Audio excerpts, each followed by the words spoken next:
As we await President Cyril Ramaphosa's State of the Nation address, the state of the country is not pleasant. Ramaphosa will deliver his State of the Nation address on Thursday. The address comes at a time where the country is facing an unprecedented electricity crisis. The issue will definitely be talking point, as many want to know what tangible plans there are to address it. Unemployment is also a major crisis the country is facing, with many calling for government to introduce a basic income grant. We are joined by Dr. Trevor Ngwane, who's the director for the Centre for Sociological Research and Practice at the University of Johannesburg. Thank you so much for your time, Doctor. We do appreciate it.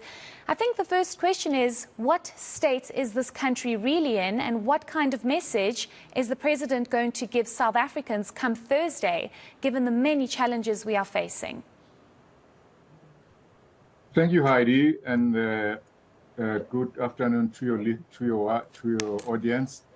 Yeah, the nation is in crisis, unfortunately, and even the ANC admits it. You know, it has moved from denialism to reality.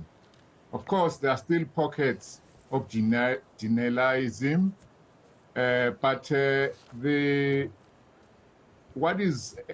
tragedy is that when the nation is in crisis, the brunt of it is carried by the working class and the poor. So I expect that the president will try and assure, people that the ANC government is doing all it can to address the issues and that there's a light at the end of the tunnel. So the energy crisis is probably going to be top of the agenda.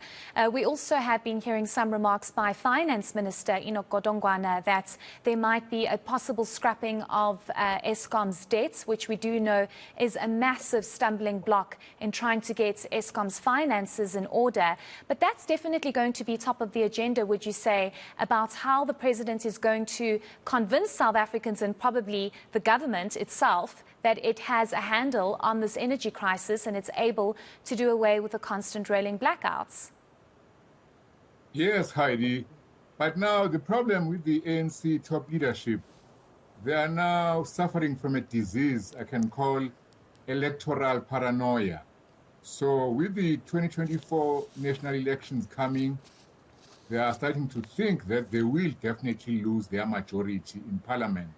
So it's panic stations all around, which means that on the one hand, the leadership, including the president at the helm, are willing to take, serious steps, significant steps to address crises such as the energy crisis. But on the other hand, for the ANC to really address the crisis, it would have to change from what it is, because basically, it's a bourgeois political party controlled by the aspirant black bourgeoisie. It is inept, it is incompetent and corrupt. It has no vision. But of course, we cannot be cynical because, it is almost going to go down with the whole of us.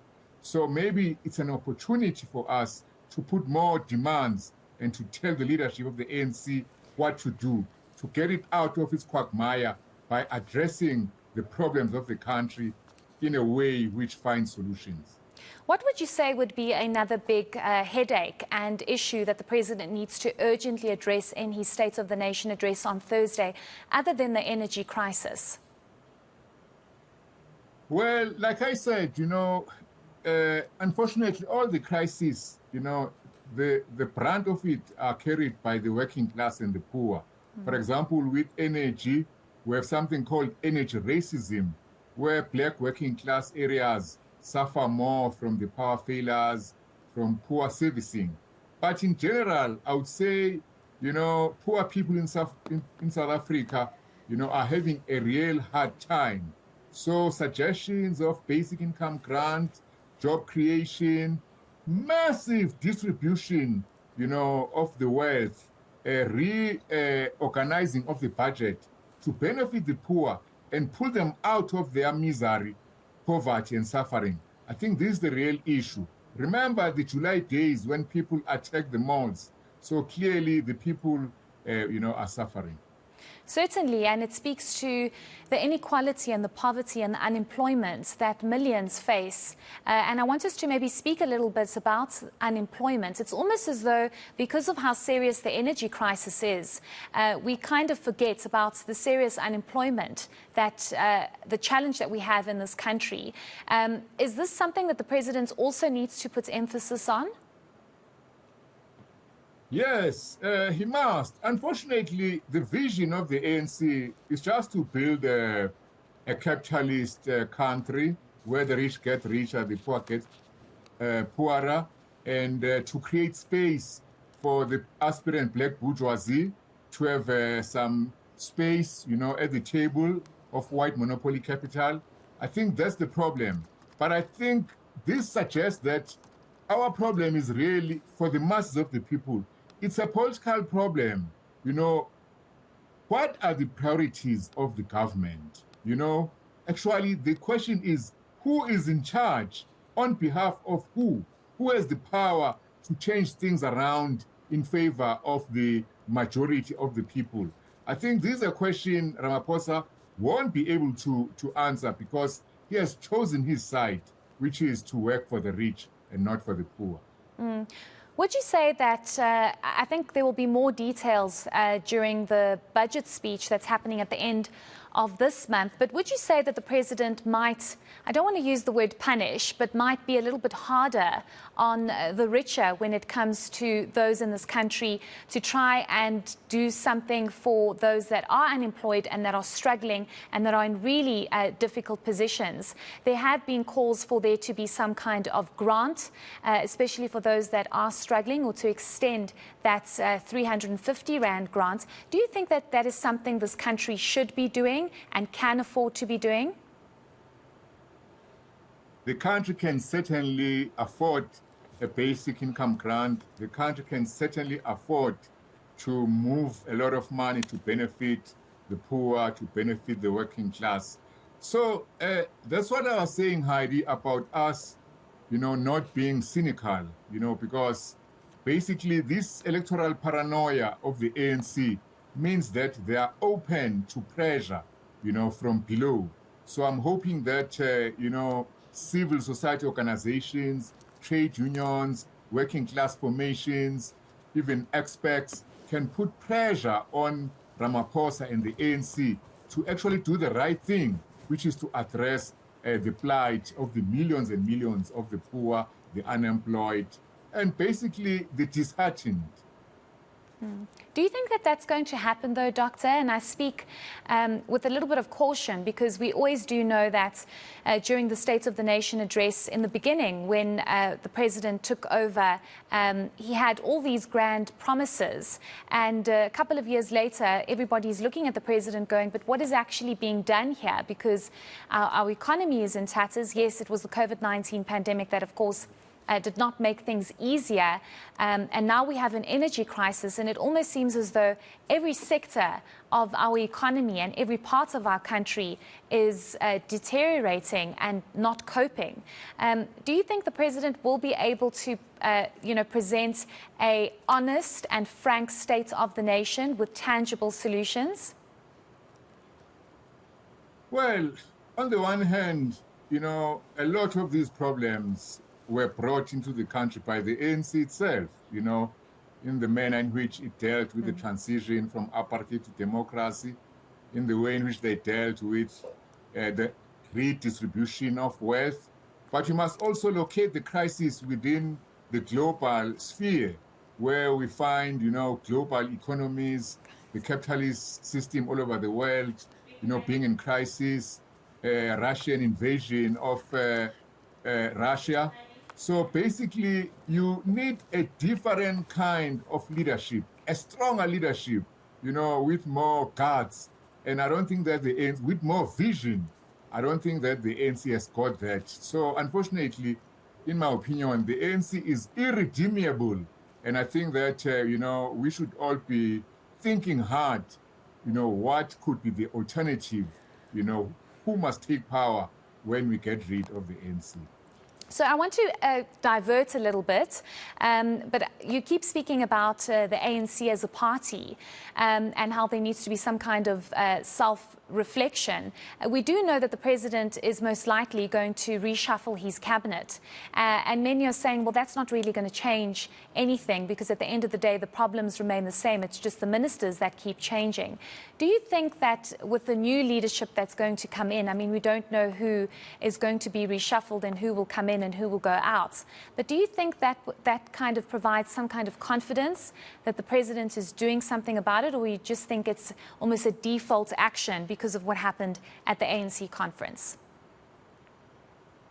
Well, the way history happens, Heidi, is that, there's the big events, but these events consist of small molecular, movements.